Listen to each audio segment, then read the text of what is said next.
미국의 한 제약회사 연구원이 태국에서 의료 봉사활동을 하던 중 현지 의료진으로부터 한국의 스마트 병원 시스템에 대한 충격적인 이야기를 듣게 됩니다. 차갑고 비인간적이라는 혹독한 비판에 의구심을 품은 그녀는 직접 한국을 방문해 진실을 확인하기로 결심하는데요. 하지만 실제로 본 한국의 의료 현실은 예상과 완전히 달랐고, 이에 충격받은 그녀가 국제보건 포럼에서 폭로한 진실은 무엇이었을까요? 저는 샬롯 무어입니다. 미국의 대형 제약회사에서 사회적 책임 업무를 담당하고 있어요. 그날도 평소와 다름없이 동남아시아 의료봉사 프로젝트 준비차 태국 방콕에 있는 보건부 건물에 도착했습니다. 높은 천장과 대리석 바닥이 인상적인 세미나룸에는 이미 각국에서 온 의료진과 관계자들로 가득 차 있었죠. 아침 9시부터 시작된 세미나는 동남아시아 의료 현실과 국제협력 방안에 대한 내용이었어요. 저는 앞줄에 앉아서 열심히 메모를 하고 있었는데 발표자로 나선 나티아 수라차이라는 여성이 단상에 올랐습니다. 태국 보건부의 실무관이라고 소개받은 그녀는 30대 중반 정도로 보였고 또렷한 영어로 말하기 시작했어요. 처음에는 태국의 의료 인프라 현황에 대한 일반적인 이야기였습니다. 농촌 지역의 의료진 부족 문제, 의료 장비 노후화, 예산 제약 등 예상 가능한 내용들이었죠. 그런데 점점 나티아의 목소리에 열기가 실리더군요. 특히 다른 국가들의 의료 시스템을 언급하기 시작할 때부터였어요. 여러분, 의료라는 것은 무엇보다 인간적인 영역입니다. 나티아가 프레젠테이션 화면을 가리키며 강조했습니다. 환자와 의료진 간의 신뢰, 따뜻한 관심, 진심 어린 보살핌이 없다면 진정한 치료는 불가능해요. 하지만 어떤 나라들은 이를 완전히 잘못 이해하고 있습니다. 저는 귀를 쫑긋 세웠어요. 어떤 나라를 지목할 것인지 궁금했거든요. 나티아는 잠시 숨을 고르더니 확신에 찬 목소리로 말했습니다. 특히 한국 같은 경우 말이죠. 한국은 의료비 절감을 핑계로 국민들을 인공지능으로만 관리하는 감정 없는 나라입니다. 환자를 하나의 데이터로만 취급하죠. 세미나장 안이 조용해졌습니다. 저 역시 충격을 받았어요. 한국에 대해서는 K-팝이나 경제 발전 정도만 알고 있었는데 의료 시스템이 그렇게 비인간적이라니 정말 믿기 어려웠거든요.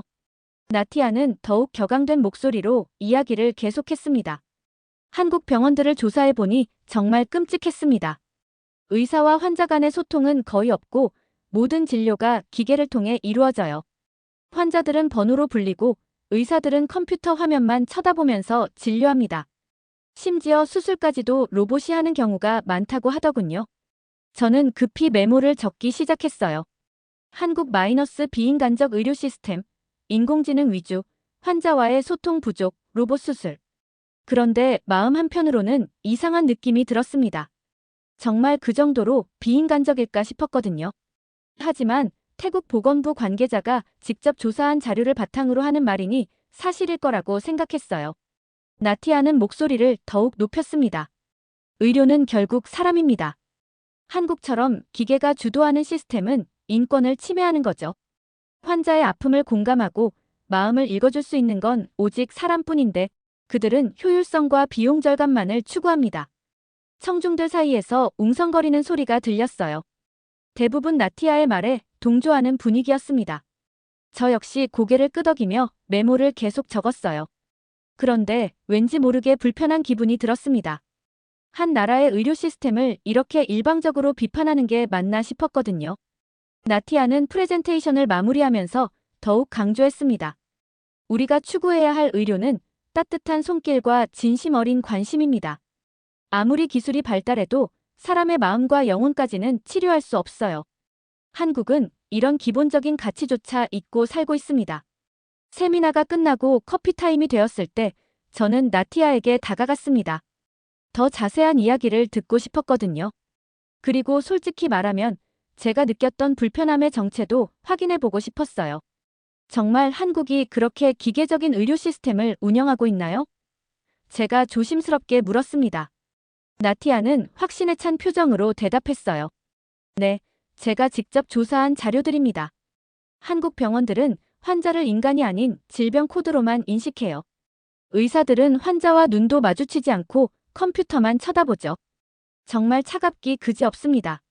그 순간 저는 확신했습니다. 한국의 의료 시스템은 절대 따라해서는 안 될 모델이라고 말이에요. 다음 주부터 시작될 태국 현장 봉사활동이 더욱 의미 있게 느껴졌습니다. 적어도 여기서는 환자들과 진심으로 소통하며 따뜻한 의료 서비스를 제공할 수 있을 테니까요. 세미나가 끝나고 며칠 후 저는 나티아와 함께 태국 현지 의료기관들을 둘러보는 현장 교육에 참여했습니다. 방콕 외곽에 있는 지역 병원부터 시작해서 농촌, 보건소까지 실제 태국 의료 현실을 직접 체험해보는 시간이었어요. 첫 번째로 방문한 곳은 방콕 근교의 한 지역 병원이었습니다. 오래된 건물이었지만 나름대로 정돈된 모습이었어요. 하지만 접수 창구부터 뭔가 이상했습니다. 환자들이 길게 줄을 서 있는데 대기 시간이 4시간이나 된다는 거예요. 저는 깜짝 놀랐습니다. 이렇게 오래 기다리게 하는 건 괜찮은 건가요? 제가 나티아에게 물었습니다. 나티아는 오히려 자랑스러운 표정을 지었어요. 이게 바로 인간적인 의료의 모습입니다. 환자 한 명 한 명과 충분히 시간을 보내며 대화하고 있거든요. 한국처럼 기계로 빨리빨리 처리하는 것과는 차원이 다르죠. 저는 고개를 끄덕였지만 마음 한편으로는 의문이 들었어요.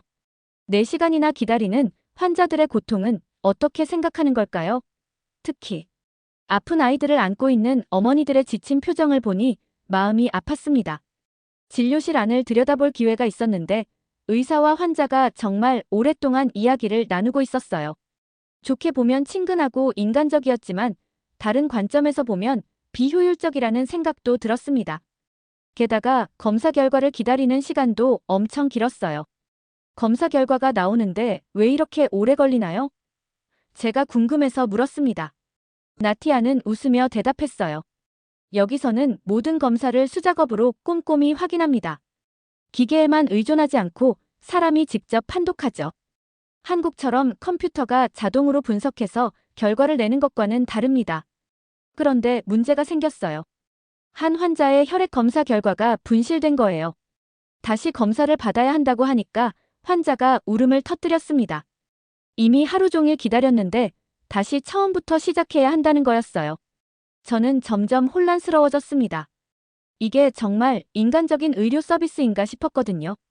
하지만 나티아는 오히려 이런 상황도 긍정적으로 해석했어요. 보세요. 저 간호사가 환자를 달래주고 있잖아요.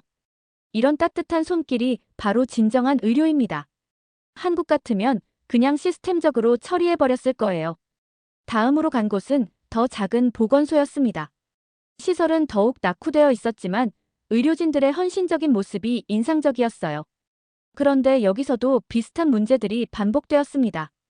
장비 부족으로 제대로 된 검사를 받지 못하는 환자들, 약품 부족으로 치료가 지연되는 상황들이 계속 발생했어요. 특히 충격적이었던 건 수술 대기 명단이었습니다. 급하지 않은 수술이라고는 하지만 몇 달씩 기다려야 하는 환자들이 많았어요. 그중에는 통증 때문에 일상생활이 어려운 분들도 있었습니다. 이런 대기 시간은 문제가 아닌가요? 제가 조심스럽게 물었습니다. 나티아는 여전히 확신에 찬 목소리로 대답했어요. 이런 시스템이라도 인간미가 살아있어요. 의료진과 환자 간의 끈끈한 유대감이 형성되죠. 한국처럼 사람 없는 병원에서는 이런 관계를 기대할 수 없습니다. 저는 점점 더 헷갈렸어요. 분명히 의료진들의 헌신적인 모습은 감동적이었지만 시스템적인 문제들이 너무 많았거든요. 환자들이 겪는 불편함과 고통을 보면서 마음이 아팠습니다. 그날 저녁 숙소로 돌아가는 길에 나티아가 다시 한국 이야기를 꺼냈어요. 한국 병원들은 정말 차갑기만 합니다. 환자가 들어오면 기계가 먼저 맞이하고 의사는 화면만 보면서 진료해요. 환자의 이름도 제대로 부르지 않고 번호로만 부르죠. 이런 게 어떻게 의료라고 할 수 있겠어요? 저는 여전히 한국 시스템에 회의적이었습니다. 오늘 본 태국의 현실이 완벽하지는 않았지만 적어도 사람 대 사람의 따뜻한 관계는 있었으니까요. 나티아의 말처럼 한국은 정말 기계적이고 차가운 곳일 거라고 생각했어요. 그런데 마음 한편으로는 의문이 계속 남아 있었습니다. 정말 효율성과 인간미는 양립할 수 없는 걸까요? 기술 발전이 반드시 비인간화를 의미하는 걸까요? 이런 생각들이 머릿속을 맴돌았지만 아직은 나티아의 말이 더 설득력 있게 느껴졌어요. 태국 현장 교육을 마치고 본격적인 봉사활동이 시작되었습니다. 저는 치앙마이 근처의 작은 보건소에 파견되었어요. 산간 지역에 있는 이곳은 시설이 매우 열악했지만 현지 의료진들의 열정만큼은 대단했습니다. 첫날부터 많은 환자들이 찾아왔어요. 대부분 가난한 농민들이었는데 제대로 된 의료 서비스를 받기 어려운 상황이었습니다. 저는 간단한 응급처치와 약물 배급 업무를 도왔어요. 언어는 통하지 않았지만 환자들의 고마워하는 표를 보면서 보람을 느꼈습니다. 그런데 사흘째 되는 날 특별한 환자가 왔어요. 9살 정도로 보이는 작은 소녀였는데 어머니가 등에 업고 와서는 제발 살려달라고 울부짖었습니다. 소녀는 고열에 시달리고 있었고 의식도 흐릿한 상태였어요. 현지 의사는 말라리아 의심 진단을 내렸습니다. 즉시 항말라리아 약물 치료를 시작했지만 소녀의 상태는 좋아지지 않았어요. 오히려 시간이 지날수록 더 악화되는 것 같았습니다. 저는 소녀 곁에서 밤새 지켰어요. 작은 손을 잡고 있으면서 기도했습니다. 어머니는 계속 울면서 딸의 이름을 불렀어요. 피마이, 피마이. 그 이름이 제 마음에 깊이 새겨졌습니다. 이틀 동안 약물 치료를 계속했지만 소녀의 상태는 호전되지 않았어요. 더 정확한 진단을 위해서는 정밀 검사가 필요했지만 이곳에는 그런 장비가 없었습니다. 가장 가까운 종합병원까지는 차로 5시간이나 걸렸어요. 큰 병원으로 보내야 하는 거 아닌가요? 제가 현지 의사에게 물었습니다. 의사는 고개를 저었어요. 지금 상태로는 이동하기 어려워요. 게다가 그 병원도 지금 환자가 너무 많아서 받기 어렵다고 했습니다. 저는 답답했어요. 한국이었다면 헬리콥터로 즉시 이송했을 텐데 여기서는 그런 시스템이 없었거든요. 그저 기다리며 기도하는 수밖에 없었습니다. 그런데 셋째 날 새벽 끔찍한 일이 일어났어요. 피마이가 갑자기 경련을 일으키기 시작한 거예요. 저는 급히 의사를 불렀지만 이미 늦었습니다. 소녀는 제 품에서 숨을 거두었어요. 나중에 알고 보니 말라리아가 아니라 약물 부작용이었다고 했습니다. 제대로 된 혈액 검사를 했다면 미리 알 수 있었을 텐데 장비가 없어서 정확한 진단을 못한 거였어요. 그리고 부작용을 감지할 수 있는 모니터링 시스템도 없었죠. 저는 완전히 무너져 버렸습니다. 9살밖에 안 된 소녀가 제 눈앞에서 죽어가는 걸 지켜볼 수밖에 없었거든요. 어머니의 절규하는 모습이 지금도 생생해요. 저는 그날 밤 잠을 한숨도 잘 수 없었습니다. 이런 비효율적인 시스템 때문에 아이가 죽었어요. 제가 나티아에게 화를 내며 말했습니다. 만약 제대로 된 장비와 시스템이 있었다면 피마이를 살릴 수 있었을 거예요. 그런데 나티아의 반응은 예상과 달랐어요. 제가 너무 감정적이라고 의료 시스템을 제대로 이해하지 못한다고 말하더군요. 내가 의료 현실을 너무 모르는 것 같아요. 이런 일은 어디서든 일어날 수 있어요. 중요한 건 우리가 최선을 다했다는 거죠. 한국 같은 차가운 시스템에서는 이런 인간적인 노력조차 없을 거예요. 저는 더욱 화가 났습니다. 인간적인 노력이라고요? 피마이는 죽었는데 무슨 인간적인 노력이란 말인가요? 만약 정확한 진단과 적절한 치료가 가능했다면 그 아이는 지금도 살아있을 텐데요. 그날 밤 저는 피마이의 작은 무덤 앞에 앉아서 많은 생각을 했습니다. 정말 따뜻한 마음만으로 충분한 걸까요? 기술과 시스템의 발전이 꼭 비인간적인 건 아닐 수도 있잖아요. 혹시 제가 뭔가 잘못 생각하고 있는 건 아닐까요? 하지만 여전히 한국 시스템에 대한 의문은 남아 있었어요. 나티아의 말처럼 정말 기계적이고 차가운 곳이라면 과연 그런 곳에서 진정한 치료가 가능할까요? 피마이의 죽음은 제게 큰 충격이었지만 여전히 답을 찾지 못한 채 혼란스러운 마음뿐이었습니다. 피마이의 죽음 이후 저는 며칠 동안 아무것도 할 수 없었어요. 마음이 너무 아팠고 의료 봉사에 대한 회의감도 들었습니다. 그런 제게 현지 의료진들이 위로의 말을 건네주었지만 쉽게 마음이 달래지지 않았어요. 그러던 어느 날 보건소에 한국 사람이 찾아왔습니다. 이도현이라고 자기소개를 한 그는 30대 중반의 차분한 인상을 가진 남자였어요. 한국의 스마트 병원 개발 프로젝트를 담당하고 있다고 했습니다. 안녕하세요. 이곳에서 의료 봉사를 하고 계신다고 들었습니다. 이도현이 정중하게 인사했어요. 저는 한국에서 의료기술 개발 업무를 하고 있습니다. 저는 솔직히 반갑지 않았어요. 나티아에게 들은 이야기 때문에 한국 의료 시스템에 대한 선입견이 있었거든요. 게다가 피마이의 죽음으로 마음이 상해 있던 터라 누구와도 이야기하고 싶지 않았습니다. 한국에서 오셨다고요? 제가 시큰둥하게 물었어요. 이도현은 제 표정을 읽었는지 부드럽게 미소를 지었습니다. 네, 동남아시아 의료 협력 사업 때문에 이곳에 왔어요. 혹시 이곳 의료 현실에 대해 이야기를 나눠볼 수 있을까요? 저는 피마이 이야기를 했습니다. 어떻게 9살 소녀가 제대로 된 진단을 받지 못해 죽었는지, 얼마나 답답하고 화가 났는지 모든 걸 털어놓았어요. 이도현은 조용히 들어주었습니다. 정말 안타깝네요. 이도현이 진심 어린 목소리로 말했어요. 그런 일이 다시는 일어나지 않도록 하는 게 저희가 하는 일입니다. 하지만 들어보니 한국은 인공지능으로만 환자를 관리한다면서요? 그게 정말 도움이 될까요? 제가 의심스러운 목소리로 물었습니다. 이도현은 잠시 생각하더니 차근차근 설명하기 시작했어요. 환자 한 명을 위해 저희는 하루 3번 이상 인공지능이 생체 신호를 분석합니다. 혈압, 맥박, 체온, 혈당, 산소 포화도까지 실시간으로 모니터링하죠. 만약 피마이 같은 경우라면 약물 투여 후 즉시 부작용 징후를 감지할 수 있었을 거예요. 저는 깜짝 놀랐어요. 그런 정교한 시스템이 있다는 걸 처음 들었거든요. 하지만 그런 기계적인 시스템에서는 환자의 마음을 읽을 수 없잖아요. 제가 나티아가 했던 말을 그대로 따라했습니다. 이도현은 고개를 저었어요. 그렇지 않습니다. 인공지능이 환자의 생체 데이터를 정확히 파악해주니까 의료진은 오히려 환자와 더 많은 시간을 보낼 수 있어요. 검사 결과를 기다리거나 차트를 정리하는 시간이 줄어드니까요. 정말 그런가요? 저는 여전히 의심스러웠습니다. 하지만 이도현의 말에는 뭔가 설득력이 있었어요. 특히 피마이 사건을 겪은 후라서 정확한 진단의 중요성을 절감하고 있었거든요. 혹시 한국 병원을 직접 보고 싶으시다면 언제든 초대하겠습니다.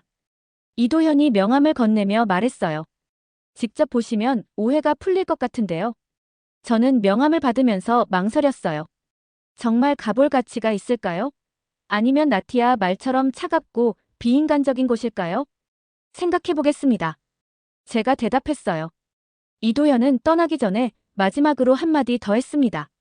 의료진의 따뜻한 마음과 정확한 기술이 함께해야 진정한 치료가 가능하다고 생각해요. 둘 중 하나만으로는 부족하죠. 그날 밤 저는 이도현의 말을 계속 생각했습니다. 정말 기술과 인간미가 함께 갈 수 있는 걸까요? 한국 의료 시스템이 나티아가 말한 것처럼 그렇게 나쁘기만 한 걸까요? 피마이의 무덤을 다시 찾아갔어요. 작은 돌무덤 앞에 앉아서 그 아이에게 말했습니다. 피마이야, 너 같은 아이들이 다시는 이런 일을 당하지 않게 하려면 어떻게 해야 할까? 바람만이 제 질문에 답해줄 뿐이었지만 마음속으로는 답이 조금씩 정해지고 있었어요. 한국에 가서 직접 확인해 보자고요. 정말 그곳이 차갑고 비인간적인 곳인지 아니면 다른 면이 있는 곳인지 제 눈으로 직접 봐야겠다고 생각했습니다. 이도현과 연락을 주고받은 후 저는 태국에서의 봉사활동을 마치고 한국으로 향했습니다. 솔직히 말하면 기대보다는 걱정이 더 컸어요. 나티아의 말이 계속 머릿속을 맴돌았거든요. 정말 차갑고 기계적인 곳일까봐 두려웠습니다. 인천공항에 도착해서 이도현을 만났을 때 첫 인상은 생각보다 좋았어요. 따뜻하게 맞이해주며 한국에 대해 간단히 소개해 주었습니다. 그리고 바로 서울 시내의 한 대형 병원으로 향했어요. 이곳이 저희가 개발한 스마트 병원 시스템을 가장 잘 구현한 곳입니다. 이도현이 병원 앞에서 설명했어요. 병원 외관부터 놀라웠습니다. 태국에서 본 병원들과는 완전히 달랐어요. 깔끔하고 현대적인 건물이었지만 차갑다는 느낌은 들지 않았습니다. 오히려 밝고 따뜻한 분위기였어요. 로비에 들어서자마자 더 큰 충격을 받았습니다. 환자들이 긴 줄을 서서 기다리는 게 아니라 대부분 편안하게 앉아 있었어요. 대기 시간이 얼마나 되는지 물어보니 평균 15분 정도라고 하더군요. 어떻게 이렇게 빨리 진료가 가능한가요? 제가 놀라서 물었습니다. 인공지능이 사전에 환자의 증상을 분석해서 적절한 진료과로 안내하고 필요한 검사도 미리 준비해둡니다. 그래서 의사는 진단과 치료에만 집중할 수 있어요. 이도현이 설명했어요. 응급실도 구경했는데 정말 신기했습니다. 환자가 도착하기도 전에 이미 응급팀이 준비를 마치고 있었어요. 구급차에 설치된 센서가 환자의 생체 신호를 실시간으로 병원에 전송하고 있었거든요. 응급 환자가 오고 있습니다. 교통사고 환자, 남성, 30대, 의식 잃은 상태, 혈압 저하. 스피커에서 나오는 소리를 들으니 소름이 돋았어요. 그런데 더 놀라운 건 그 다음이었습니다. 환자가 도착하자마자 의료진들이 완벽하게 준비된 상태로 치료를 시작했어요. 엑스레이, CT 촬영, 혈액 검사가 동시에 진행되었고 결과도 몇 분 만에 나왔습니다. 이 정도 외상이면 수술이 필요하겠네요. 응급의학과 의사가 말했어요.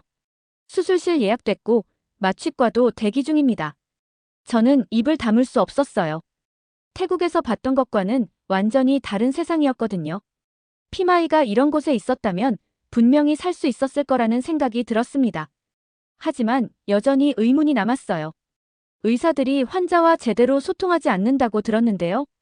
이도현은 저를 일반 진료실로 안내했습니다. 그곳에서 본 광경은 제 편견을 완전히 무너뜨렸어요.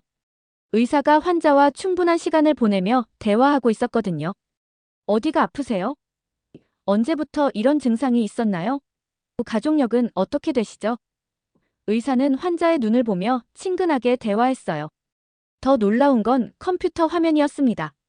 환자의 모든 정보가 한눈에 보이게 정리되어 있었어요. 과거 병력, 현재 복용 중인 약물, 알레르기 정보, 가족력까지 모든 게 체계적으로 관리되고 있었습니다. 이 시스템 덕분에 의사는 차트를 뒤지거나 검사 결과를 기다리는 시간을 줄일 수 있어요. 그래서 환자와 더 많은 시간을 보낼 수 있죠. 이도현이 설명했어요.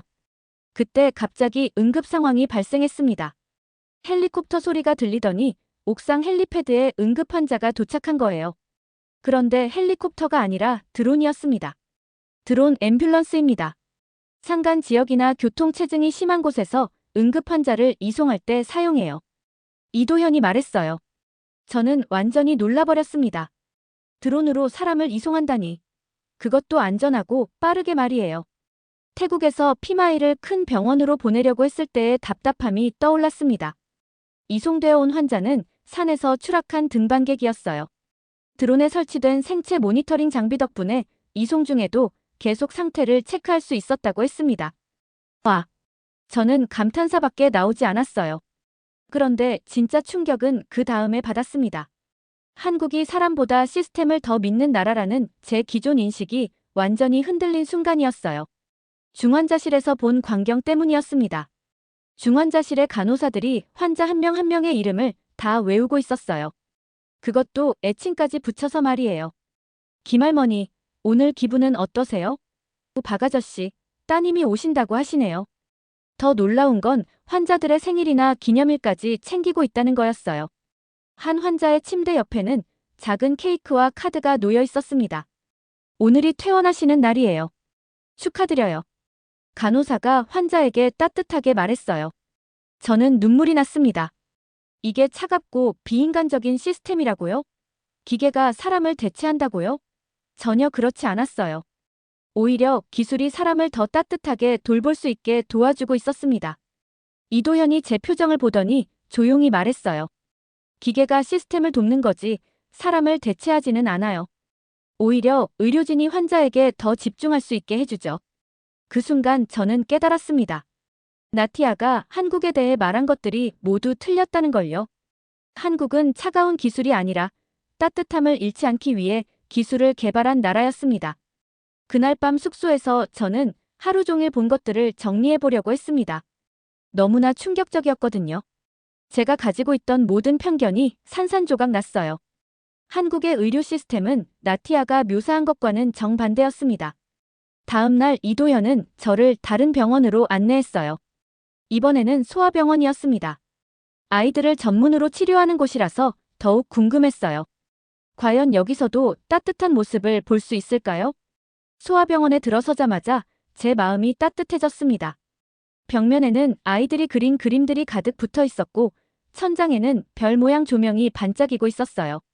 대기실에는 아이들이 놀 수 있는 공간도 마련되어 있었습니다.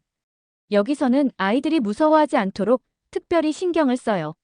소아과 간호사가 설명해 주었어요. 검사용 기계들도 모두 친근한 동물 모양으로 꾸며놨죠. 정말 그랬어요.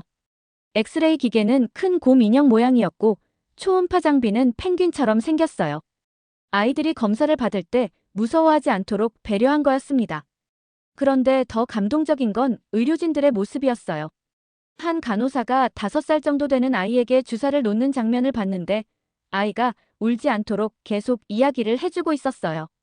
우리 민수가 정말 용감하네요. 이 주사는 민수 몸속의 나쁜 균들을 쫓아내는 슈퍼히어로 약이에요. 간호사가 부드럽게 말했어요. 아이는 주사를 맞으면서도 웃고 있었습니다. 간호사의 따뜻한 말 덕분이었어요. 수술실 앞에서는 더욱 인상적인 장면을 봤습니다. 8살 아이가 수술을 받기 전인데 어머니가 너무 걱정하고 있었어요. 그때 수술을 담당할 의사가 직접 나와서 어머니를 안심시켜 주었습니다. 걱정하지 마세요. 저희가 최선을 다해서 치료하겠습니다. 수술 중간중간 상황도 알려드릴게요. 의사가 진심 어린 목소리로 말했어요.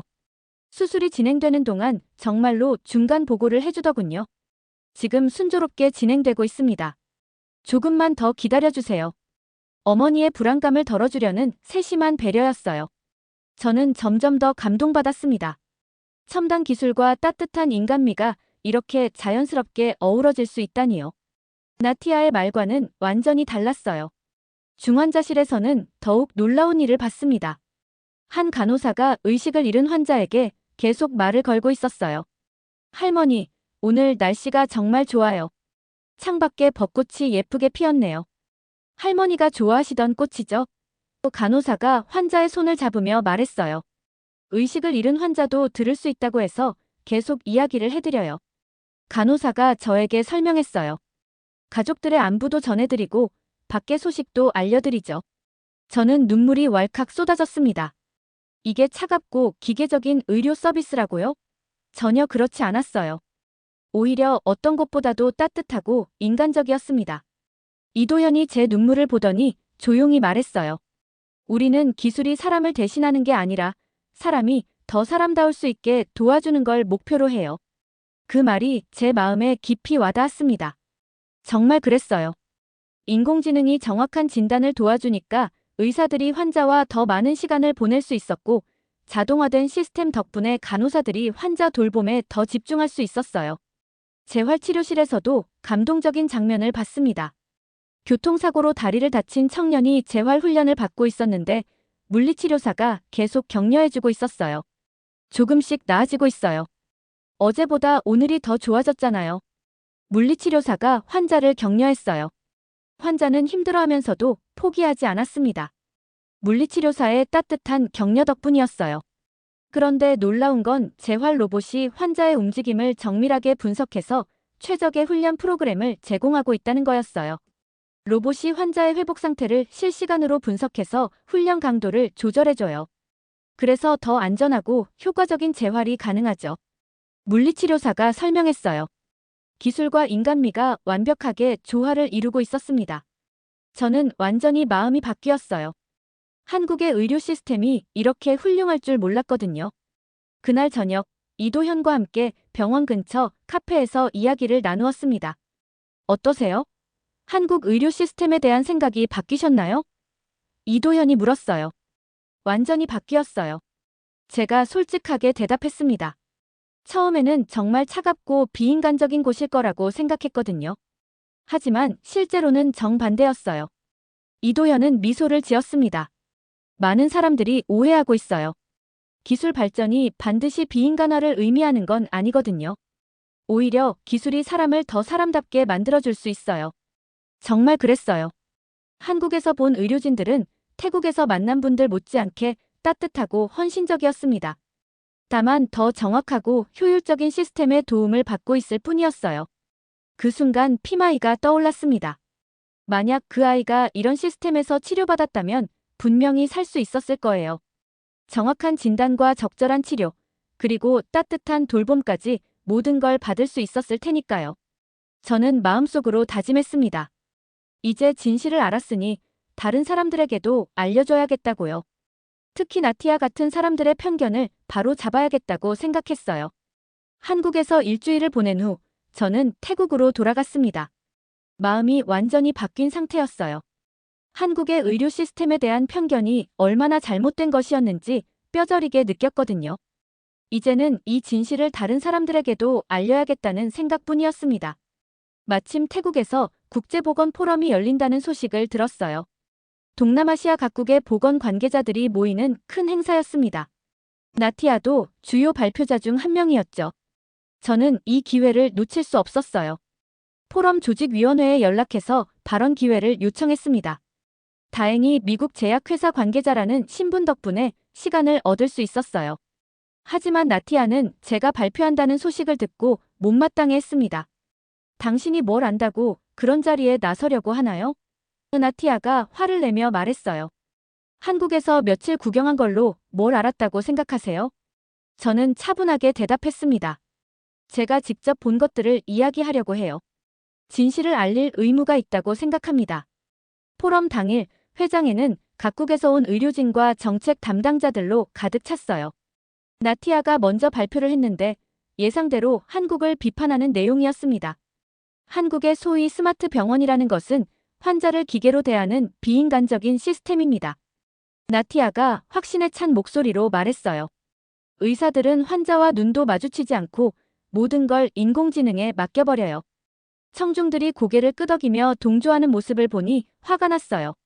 전혀 사실과 다른 이야기인데도 사람들이 믿고 있었거든요.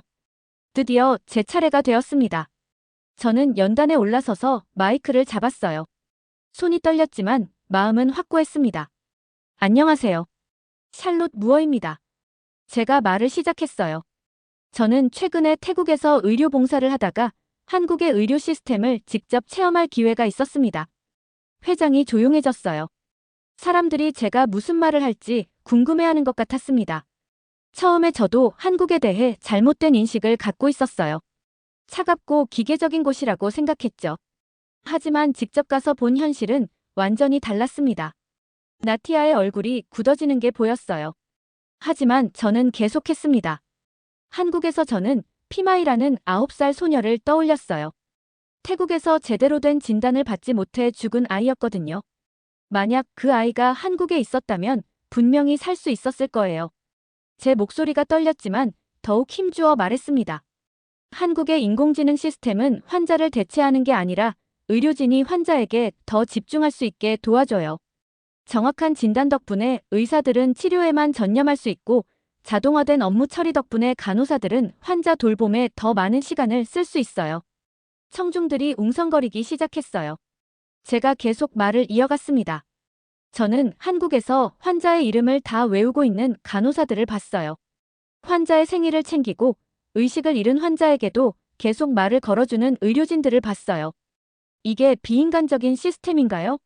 나티아가 자리에서 일어나려고 했지만 저는 멈추지 않았습니다.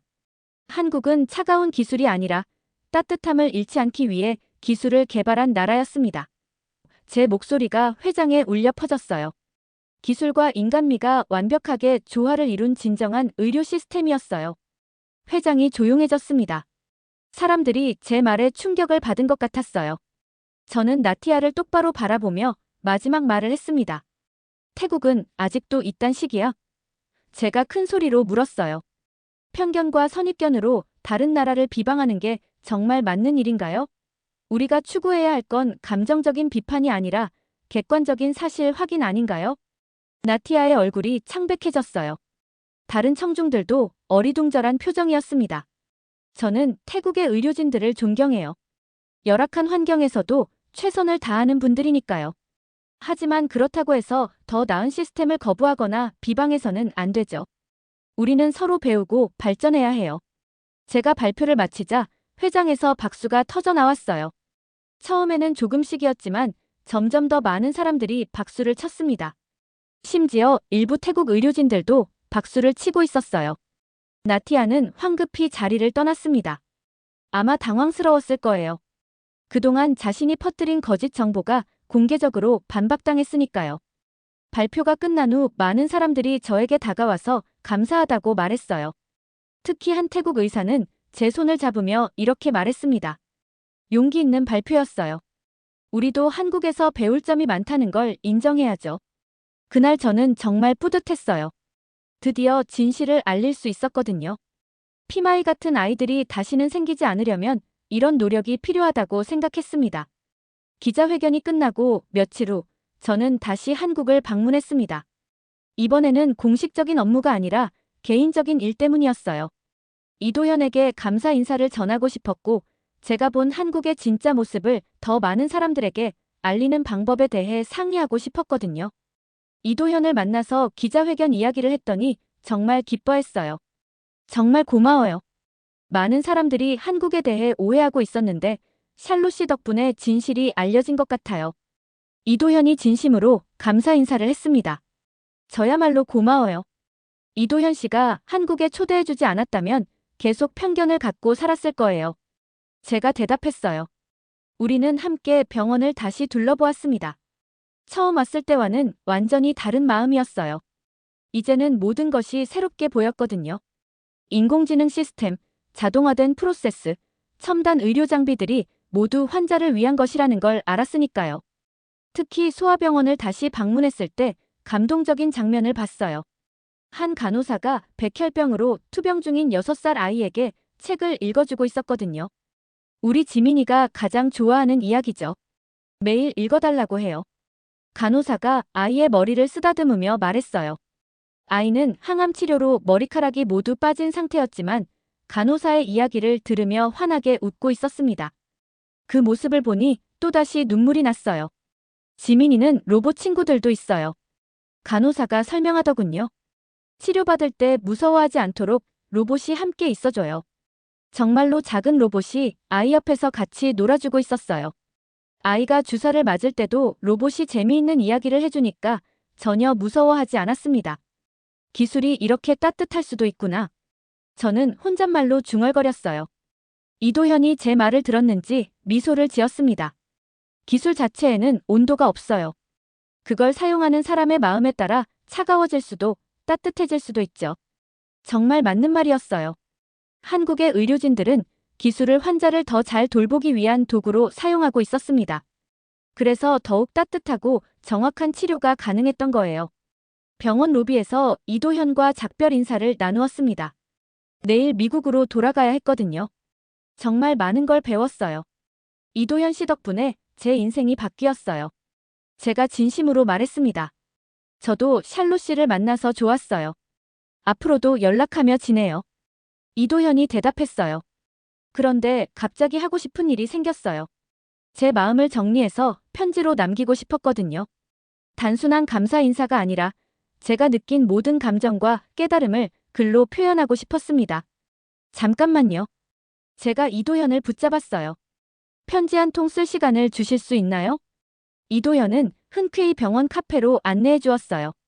저는 펜과 종이를 빌려서 편지를 쓰기 시작했습니다. 이도현님께 저는 첫 줄을 썼어요. 그 다음부터는 마음속 깊은 곳에서 우러나오는 말들이 자연스럽게 흘러나왔습니다. 당신이 보여준 데이터, 기술, 따뜻함. 제게 진짜 의료가 뭔지 알려주셨습니다. 저는 한 글자 한 글자 정성스럽게 썼어요. 편지를 쓰면서 지난 몇 주간의 일들이 주마등처럼 지나갔습니다. 나티아의 세미나에서 받았던 충격, 태국에서의 봉사활동, 피마이의 죽음, 그리고 한국에서의 놀라운 경험들까지 모든 것이요. 처음에는 한국이 차갑고 기계적인 곳이라고 생각했어요. 하지만 실제로는 기술과 인간미가 완벽하게 조화를 이룬 곳이었습니다. 저는 계속 썼어요. 피마이라는 9살 소녀가 제 눈앞에서 죽어갔을 때 저는 좌절했어요. 시스템의 한계 때문에 구할 수 있는 생명을 잃었다고 생각했거든요. 하지만 한국에서 본 것은 그런 비극을 예방할 수 있는 시스템이었어요. 제 눈에서 눈물이 떨어져 편지지에 작은 얼룩을 만들었습니다. 하지만 상관없었어요. 이 편지에는 제 진심이 모두 담겨 있었으니까요. 당신이 말씀하신 대로 기술이 사람을 대체하는 게 아니라 사람이 더 사람다워질 수 있게 도와주는 거였어요. 의료진들이 환자의 이름을 외우고 생일을 챙기고 따뜻한 말을 건네는 모습을 보면서 깨달았습니다. 편지의 마지막 부분에 이르렀을 때 저는 잠시 펜을 멈추고 생각했어요. 어떤 말로 마무리해야 할까요? 이제 저는 다른 사람들에게도 이 진실을 알리고 싶어요. 편견과 오해 때문에 좋은 시스템을 거부하는 일이 없도록 말이에요. 피마이 같은 아이들이 다시는 생기지 않기를 바라면서요. 마지막 줄을 썼습니다. 고맙습니다. 정말 고맙습니다. 샬롯 무어.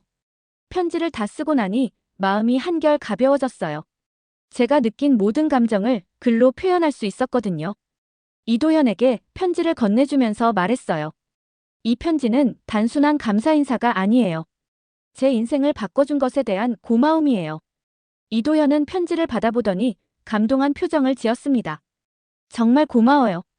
이 편지는 평생 간직하겠어요. 병원을 떠나면서 저는 뒤돌아봤어요. 이곳에서 받은 감동과 깨달음을 절대 잊지 않겠다고 다짐했습니다. 그리고 미국으로 돌아가서도 계속 한국의 의료 시스템을 알리는 일을 하겠다고 마음먹었어요. 공항으로 가는 택시 안에서 저는 창밖을 바라보며 생각했습니다. 편견이 얼마나 무서운 것인지, 그리고 진실을 확인하는 것이 얼마나 중요한지 깨달았어요. 만약 이도현을 만나지 못했다면 저는 계속 잘못된 생각을 갖고 살았을 거예요. 이제는 확신할 수 있어요. 한국의 스마트 병원 시스템은 미래 의료의 훌륭한 모델이라고요. 기술과 인간미가 함께 만들어낸 아름다운 결과물이라고요. 그리고 피마이 같은 비극이 다시는 일어나지 않도록 하는 희망적인 시스템이라고요. 비행기에 몸을 맡기면서 저는 새로운 시작을 다짐했습니다. 이제 저의 사명은 편견을 깨뜨리고 진실을 알리는 것이에요. 그것이 피마이에게 약속할 수 있는 최선의 일이라고 생각해요. 지금까지의 사연 어떻게 들으셨나요? 재밌게 들으셨다면 댓글로 남겨주세요. 추첨을 통해 커피 쿠폰들 보내드립니다. 다음에 더 재밌는 사연으로 돌아올게요. 감사합니다.